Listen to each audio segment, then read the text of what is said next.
एक बार की बात है, एक गांव में एक आशु नाम का चित्रकार आकर रहने लगता है। आशु गांव वालों से ज्यादा बातचीत नहीं करता था और अपने आप में ही मगन रहता था। गांव वाले उसके इस व्यवहार से काफी हैरान थे। एक दिन दीनू और रवि बैठकर बातें कर रहे होते हैं।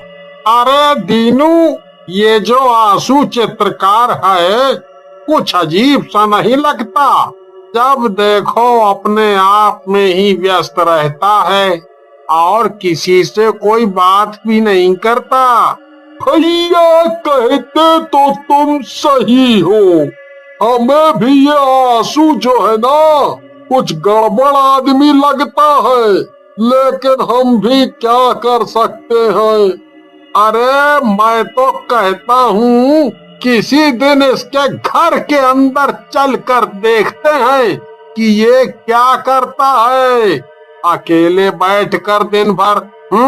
फिर रवि और दीनू एक दिन जब आशु घर पर नहीं होता तब आशु के घर के अंदर चले जाते हैं। घर में उन्हें लड़कियों की सुंदर सुंदर पेंटिंग्स दिखती है। दीनू और रवि पेंटिंग देखते रह जाते हैं। रवि दीनू से बोलता है, अरे बाप रे, क्या पेंटिंग्स है दीनू भैया।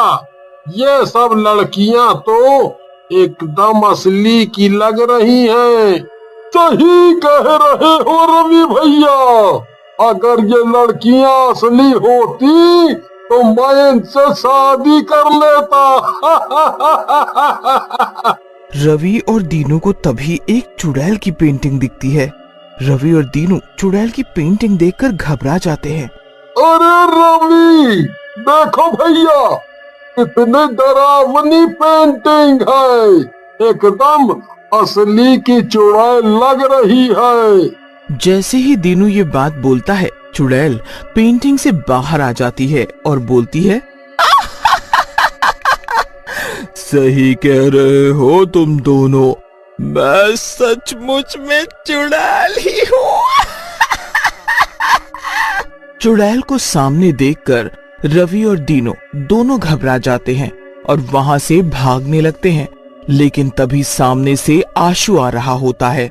दोनों आशु से बोलते हैं, अरे आशु, बचा लो हमें, तुम्हारे घर में असली की चुड़ैल है, वो हम सबको मार डालेगी, बचा लो। सही कह रहे हो दीनू, वो सचमुच में चुड़ैल है और वो सचमुच में तुम दोनों को मार डालेगी। आशु की बात सुनकर रवि और दीनू हैरान रह जाते हैं और बोलते हैं, क्या मतलब? इसका मतलब है तुम उस चुड़ैल को जानते हो, हैं? क्या वो तुम्हारे साथ है? तब तक चुड़ैल वहां पहुंच जाती है और बोलती है, मैं मालिक के साथ नहीं बल्कि उनकी गुलाम हूँ और अब तुम दोनों की बकवास बहुत हुई। अब तुम दोनों को मरना ही होगा और फिर हम सब तुम्हारा मांस खाएंगे। ऐसा कहकर चुड़ैल रवि और दीनू को मार डालती है। तभी सारी पेंटिंग वाली लड़कियां पेंटिंग से बाहर आ जाती हैं और रवि और दीनू का मांस खाने लगती हैं। कुछ देर बाद वहां सिर्फ रवि और दीनू का कंकाल रह जाता है।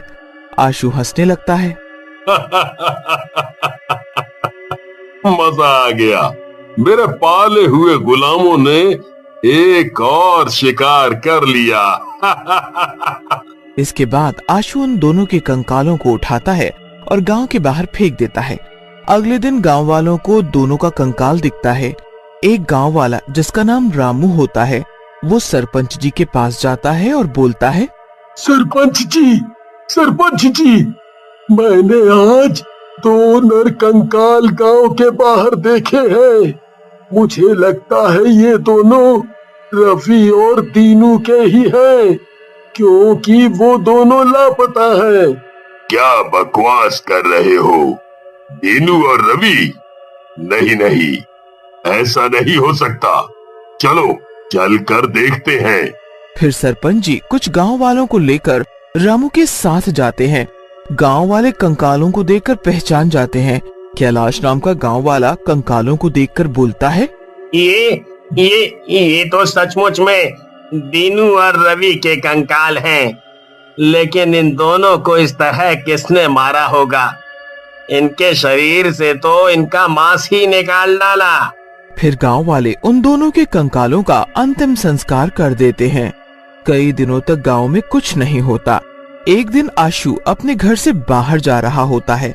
तभी शन्नो और सविता की नजर उस पर पड़ती है। शन्नो सविता से कहती है, अरे सविता, देख तो सही, कितना खूबसूरत लड़का है। ये बिल्कुल कामदेव लग रहा है। मेरा तो इसे देखकर मन कर रहा है कि मैं इससे शादी ही कर लूं। हाँ शन्नो, कह तो तू रही है बिल्कुल सही। ये जरूर किसी बाहर गांव से आया होगा। अपने गांव के लड़के देखे तूने, बिल्कुल छपरी लगते हैं, ना ही शक्ल और ना ही अकल। थोड़ी देर में आशु वापस आ जाता है। शन्नो आशु के पास जाती है और बोलती है, मेरा नाम शन्नो है जी। आपका नाम क्या है? मैंने आपको आते जाते देखा है। आप क्या करते हैं? अरे बस बस शन्नो जी, थोड़ा सांस तो ले लो। आप तो बस बंदूक की तरह प्रश्न दाग रही हैं।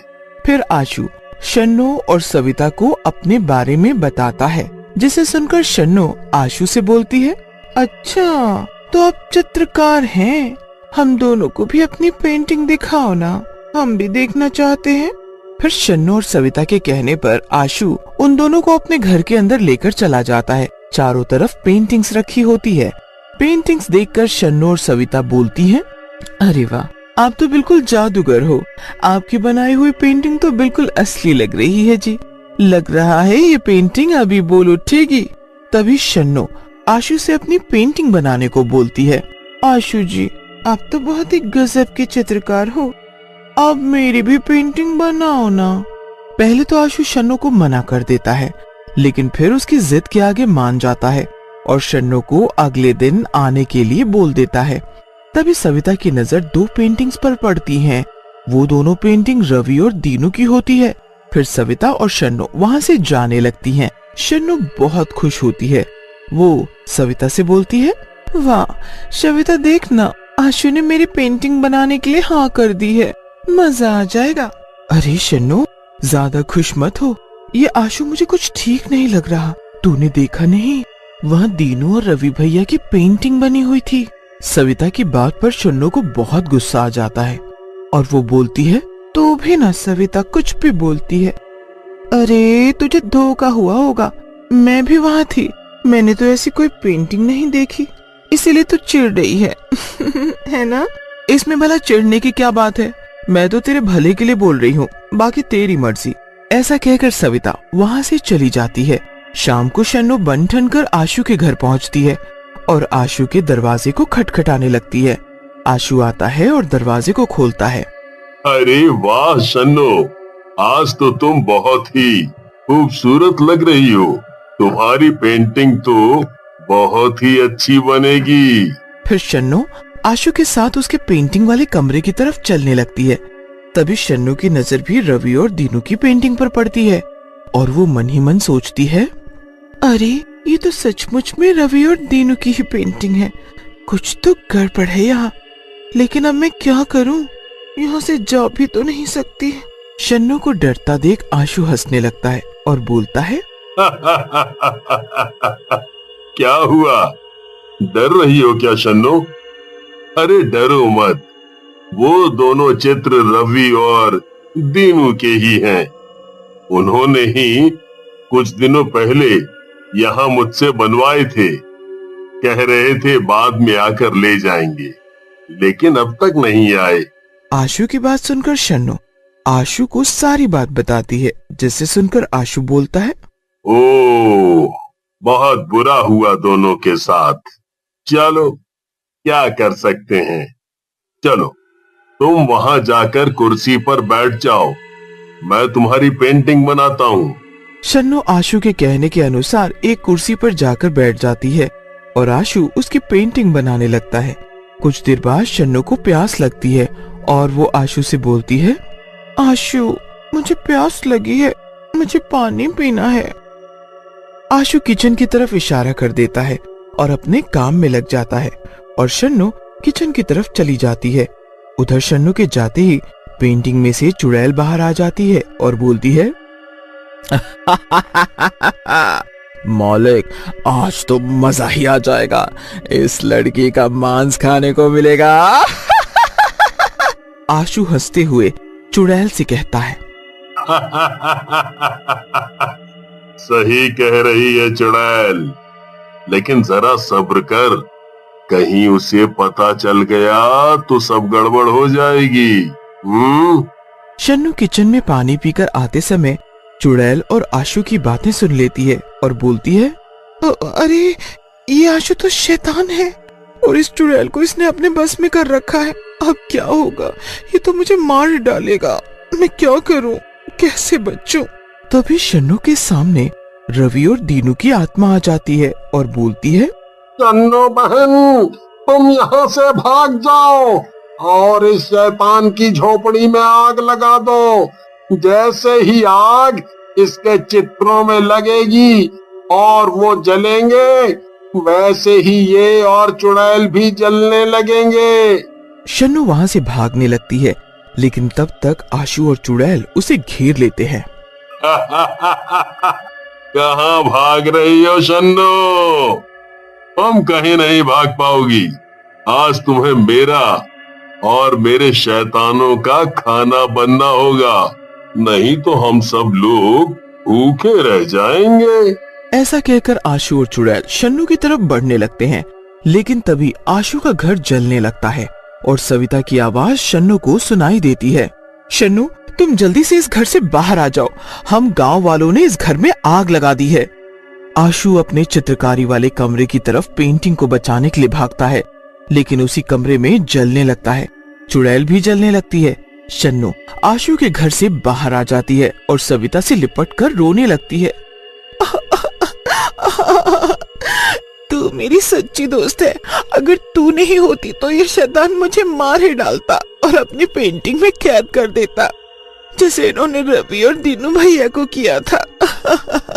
चुप हो जाओ, सब ठीक हो गया है। मुझे तो पहले ही शक हो गया था, इसीलिए मैं चुपके से गांव वालों को लेकर यहाँ आ गई थी और कल रात दीनू और रवि भैया की आत्मा ने मुझे सब बता दिया था।